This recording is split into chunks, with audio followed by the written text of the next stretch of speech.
Hello, and so today I am in conversation with one of Alberta's most versatile writers, Minister Faust. He is a novelist, a poet, a playwright, a broadcaster, a journalist, a video game writer, and broadcaster, and an activist. Malcolm, did I miss anything? I think I'm a dad, I'm a husband, and I would say that both of those involve a lot of storytelling. So I would include those in the same camp. Nice, And, I love that. I like that. and I'm a teacher, of course. So I've been teaching for a very long time. So that's also part of storytelling. That's right. And you did a workshop for the EPL Writer in Residence crowd on plotting, and it was Yes. very well attended and lots of fun. Yes. Yeah. Thank you for having me on that. And it's sort of our video cuts out every once in a while. So I think you were saying that I was on one of your writer in residence teaching events. And also I'm a former writer in residence myself from the U of A. So here we are, it's like we're forming the Avengers. We just need 2 or 3 more writers in residence and then we can leap into battle. Oh, that's fantastic. Well, we can use Connie Massing, who's also a playwright and the Awesome. current regional writer in residence, and Darren Hagen at least, because he's also a playwright. It's a band of playwrights now. Nice. I've never written a play. It's easy, and don't let them tell you otherwise. Novelists do the hard work. Playwrights, it's just dialogue. Yak, yak, yak, yak. Show me some narration, buddy, okay? Don't just say oh, the director will figure this out. Playwrights, you can pick up 3, 4, 5 Governor General's Awards in playwriting just like that. Just fill out the form. Don't give me any of this crap about playwriting's tough. Actors are doing the work. Novelists have to work hard. Give me a break. That's right. And we're all by ourselves. That's right. Yeah, we don't get catering. There's no craft service like on a film set. We got to do the work ourselves. You're a screenwriter. Actually, I'm a screenwriter. So. You're a screenwriter. So yeah, don't get me started, you screenwriters.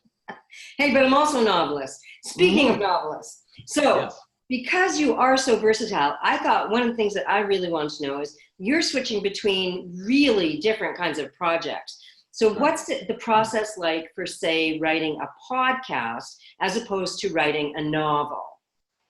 Oh, wow, interesting. Well, I have to admit that I wouldn't have ever thought to put them in the same category because I am not the kind of podcaster who does this so-called narrative form that has become quite popular, particularly in American podcasting over the last, let's say, 5 years.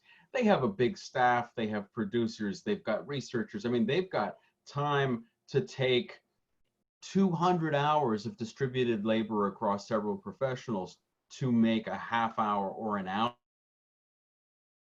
And that's not the position that I, as an indie podcaster, am in. I primarily was interviewing people, professionals, about the craft and the business of their field. So whether they were other types of writers or artists or performers, and every once in a while I did topics that were interviewing people on political topics, historical topics, that kind of thing. And the writing at that point, that's nothing. I mean, that's just sort of like, here's the story, I'm just introing it, and then there's the interview. The work is in the editing. And then as far as about that now if you want, but I'm trying to keep it punchy and fast for today's attention fractured audience. You're here. So when you're writing a novel, then what's your process? There's 2 types of novels, broadly speaking, or at least the polarity is the planners, and then there's the pantsers. Now, I'd never heard of pantsers, 15 years ago, but pantsers are people who fly by the seat of their pants.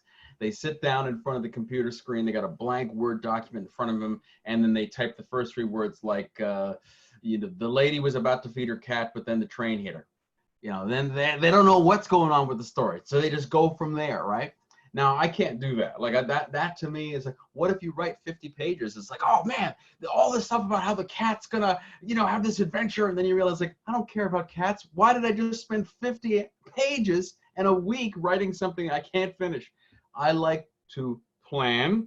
And so much as you see, when serial killers get caught and they have these tiny booklets with tiny handwriting in and they've plotted 700, crazy things they're going to do to the world. So I guess I'm in that camp. I like to really, diligently write down as much stuff in advance. And that's kind of where I think that screenwriters television writers, what we would have in common is that we can't just risk doing a ton of plan lets us focus. No, and that is absolutely true. I can tell you that even when I wrote novels, I knew how the story ended. I knew roughly what my middle part of the book was, where everything changed. And I'm absolutely that person as a screenwriter, because you know what, frankly, you don't have time. Your deadlines are tighter. Nobody says to a novelist, hey, I need that in 6 months, or worse, I need that in a month, right? By the end of the day, because we're shooting the scene tomorrow morning. Yeah. Can you imagine a novel? Like, oh my gosh, oh my gosh. I have to ask you, but I know, I know this is a little, sorry. I'm sorry, I know that this is a little wee bit off topic, but I have to ask you, you did TED Talk X. That's right, yeah, TEDx Talk. How the heck did that happen? Well, you know, I mean, I don't want to be ungrateful, but I mean, TEDx is like, you know, it's like going to junior high school. Like, everybody does it. I mean, a TEDx Talk is, any city can have a TEDx Talk. Your house could have a TEDx Talk. You know, serious, I'm not kidding. Your house, somebody buys the licensing fee, pays TED some money, and then they do their own TED Talks. And, you know, it's all volunteer, all the labor's volunteer, except for the person who bought the franchise. They don't call it a franchise, I'm sure. And that person makes a bunch of money. People are spending $100 or whatever to get in, and they got to fill out some form that says like, what I will contribute to my TED experience, blah, blah, blah. It's like, give me a break. Now I gotta pass a test to give you $100. It's just to create the illusion of people's mind that they're getting all this extra value. And so then the speakers, like me, a bunch of goofs who go in there thinking like, oh, I'm speaking for TED, it's so awesome. Meanwhile, what's happening is we're not getting paid. So you're entertainers, just like Huffington Post is writers, you're giving you're getting paid, and there's no guarantee you'll ever get paid. Now, in my particular case, I did later get some work out of it, and I'm happy for that. But for plenty of TEDx speakers, no, it's not gonna lead anywhere. And I would say always, pay writers, pay public speakers. It's crazy not to. Sure, if you're Bill Clinton and you know you're filleting and war criming your way across the world, you don't need $1 million to speak at TED. That's he still gets it. Yeah, well, nobody's supposed to get paid at the big TEDs because, but that's just for his ego. He doesn't need a bigger audience. He's never going to prison for bombing Sudan. So, you know, he can just do whatever he wants. But for the rest of us, yeah, we need to get paid. It's crazy not to. So that's my, you know, pulling back the curtain on TED, behind the music. I'm glad you did that. I'm glad because I feel totally differently about it now. I'm going to stop subscribing to that podcast. Anyway, we'll show them. I have to ask you, I want you to talk a little bit about genre. You and I are both genre writers. That's right. What's that? I said, that's right. Yes. And power to the genre writer, man. Yes. We're the people who subsidize all those Pulitzer Prize winning novels. Who are the subsidies?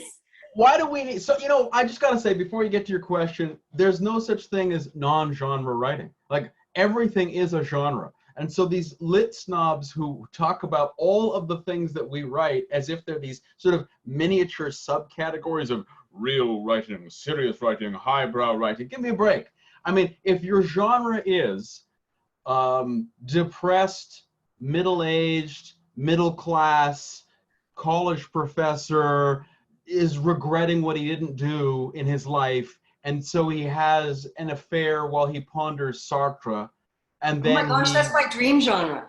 and then he dies alone. I mean, sure, you can write that novel 1,000 times and it's going to be taught by professors across the English-speaking world because it reminds them of themselves.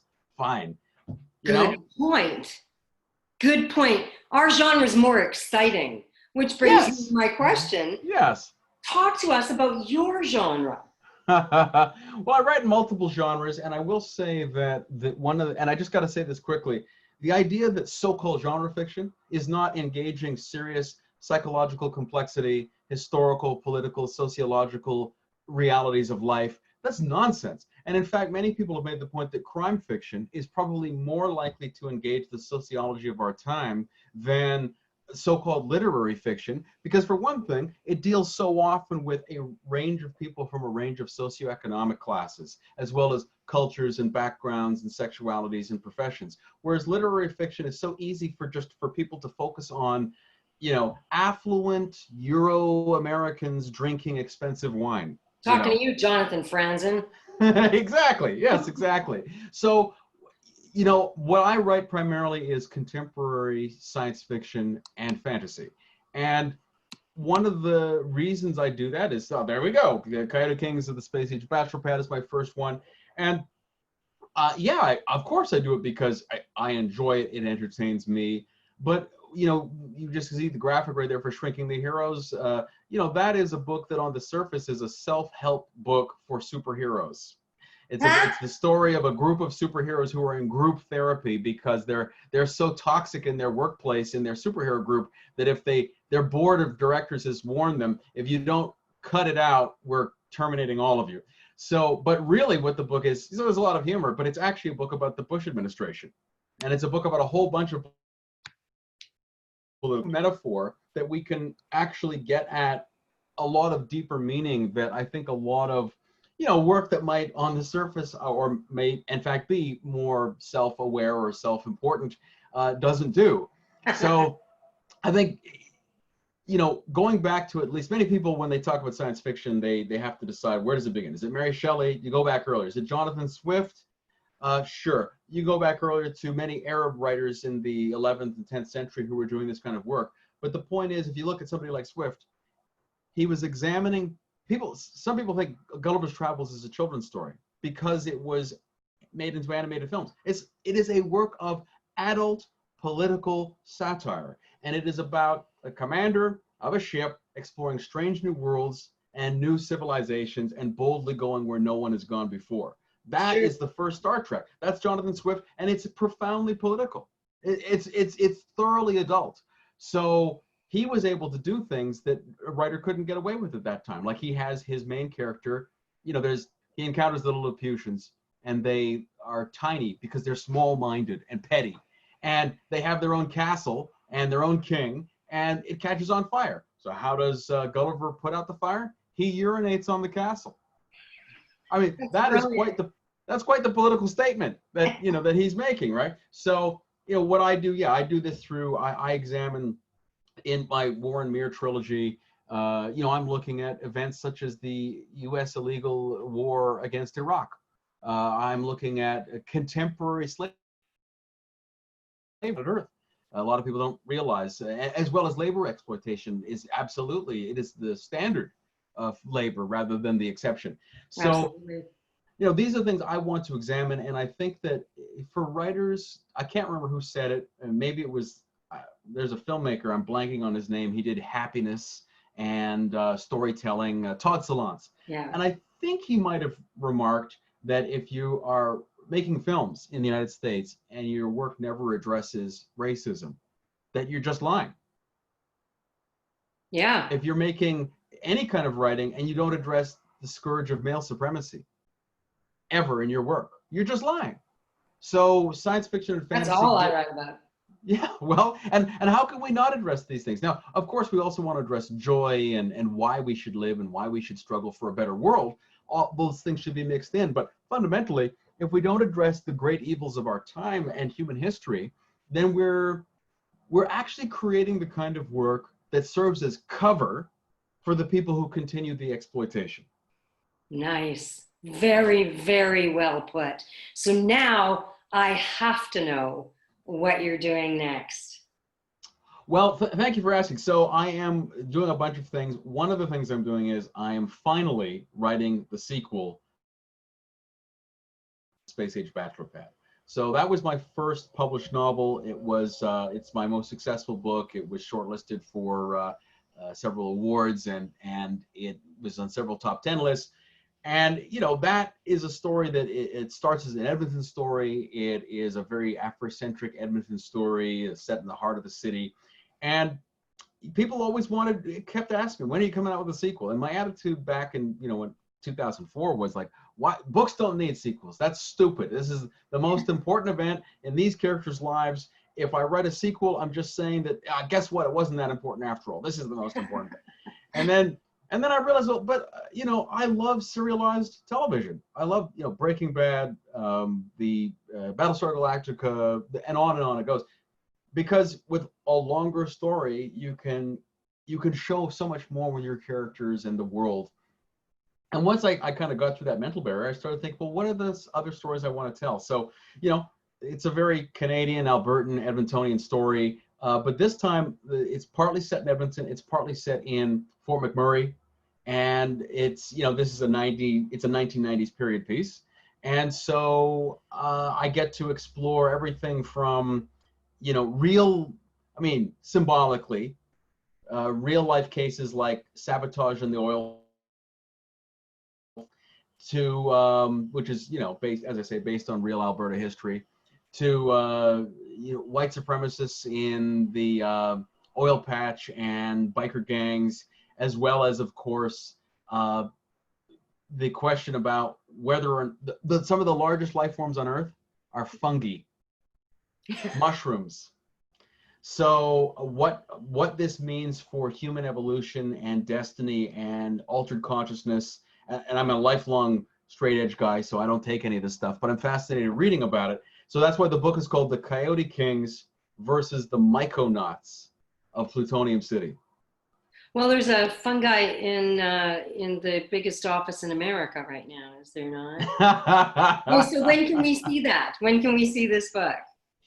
Well, my hope is to finish it by the end of this summer. I'm really behind schedule on it. It is How actually. Can you be? We're in a pandemic. I know. Yes, exactly. Because of course, we all know that destabilizing the world just makes us all have much greater concentration. It does. So, yeah. I just finished building the particle accelerator in the back, made out of Rice Krispie squares. That's what we were doing. Yeah, everybody's doing it now. On the weekend. Yeah. So the book is people can actually see parts of it because I was releasing it in serialized format like Charles Dickens did. Nice. Except he didn't have digital means. So if folks go to ministerfaust.com, they can already read the beginning of the book, and then there'll be more pieces coming up. And I found it very difficult to stick to a schedule. I don't know about you as a writer of novels, but I find that there's three parts of a book: beginning, middle, and end.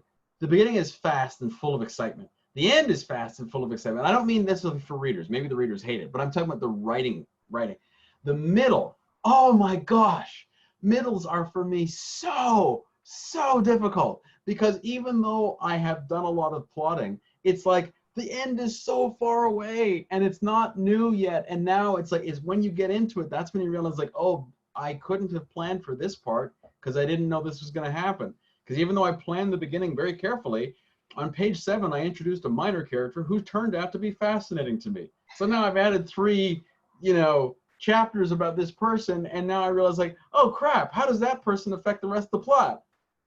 I don't know that yet. So I know it goes on and on. I always say that it's the beginning of the book is the courtship. The middle of the book is the last 5 years of a marriage, and the end of the book is an affair. Oh, I like that. Well, I guess, see, the thing is that the affair makes it sound like there would be some, as the writer, as the person driving it, like there'd be some excitement. For me, it'd be more like crippling depression. So yes, but I would say that at least by the end of the book, you see, I have fallen back in love. By the end of the book, I don't know about you, but by that point, I'm excited. It's wow, this is neat. I'm doing this stuff. It's finally happening. And then when I finish, the book's done, I've written the last sentence, I go through it. It's disgusting. Okay, this is the most navel gazing thing. I just kind of randomly flip through pages, read a paragraph and go, oh, that's so good. I do the same thing. I print it up and I go, look at all these pages. Yes. Now, just for the sake of anybody listening who thinks that we must be egomaniacs, that's also followed by, then they're sending it off to the first person. Yeah. And it's constant nail biting and oh my gosh, what if they hate it? What if these people don't like it? What if if you have an agent, if you're sending it to editors, what the thing about being a writer is, unless you're a raving egomaniac, chances are you're just going to spend the rest of your life dreading people's reactions. I mean, and then at a certain point it comes where if you get enough positive feedback, you're like, okay, that was a success. Yeah, that was fine. Yes. It wasn't good, but it was fine. Yeah, that's a great reaction to get from people. No, Yeah, that's my reaction. oh, your reaction, I see. The praise. No matter, Yes. I go, okay, I can relax because it was fine. Yes, exactly. Yes. Yeah, I mean, as long as, you know, it's amazing. You know, there should really just be you should do a podcast talking to writers about awful reactions they've gotten from people. Make them read their worst reviews. Yeah, reviews and personal reactions. And, you know, I once had it was my third published novel, and I handed it in manuscript form to a friend of mine who was very, very excited about my previous books. And he read it, and, you know, I don't know about you, I can't stand it when I'm supposed to get together with somebody to discuss a book or a project, and they want to spend half an hour of chit chat, like, you know, like, oh, hey, so how are your kids? How's the garden? It's like, look, we did not come here for chit chat. If you're gonna drop a bomb on me, just drop the freaking bomb. And so I can leave in a huff. Yeah, sure. Or at least I know. And if you like the book, great. You can tell me that too. But let's not dance for half a freaking hour. I can't stand it. And I don't know why people just look. You don't have to like the book. That's not a requirement for friendship. But just be clear. For one thing, say like, okay, look, here are the things that I think are really you scoring like that really work well for me. Here's some questions I have for you. That's the way I think feedback should work. You don't have to be, you know, the literary equivalent of a fluffer, you know, just like tell your honest opinion, but provide that information in a useful way. Absolutely. I mean, my whole job right now is giving notes essentially. And Yes. Of course I get notes all the time as we were talking about how long my career is stretched. Yes. My career has been essentially writing something down and then getting notes. And Yes. so delivering them in a useful and productive and, you know, constructive fashion is an art form all on its own. We have to go. Thank you so much for doing this. You are the most fun ever, as always. Well, you're very sweet.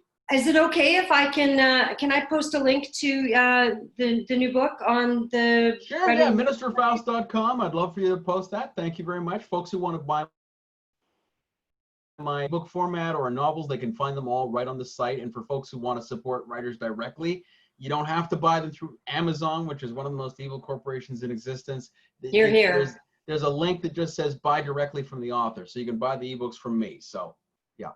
Nice. But it's always wonderful talking with you. You are awesome. You're one of the glittering lights of the Edmonton literary scene, and we need more of you. Oh, stop. Bye. Okay, bye-bye. You take care.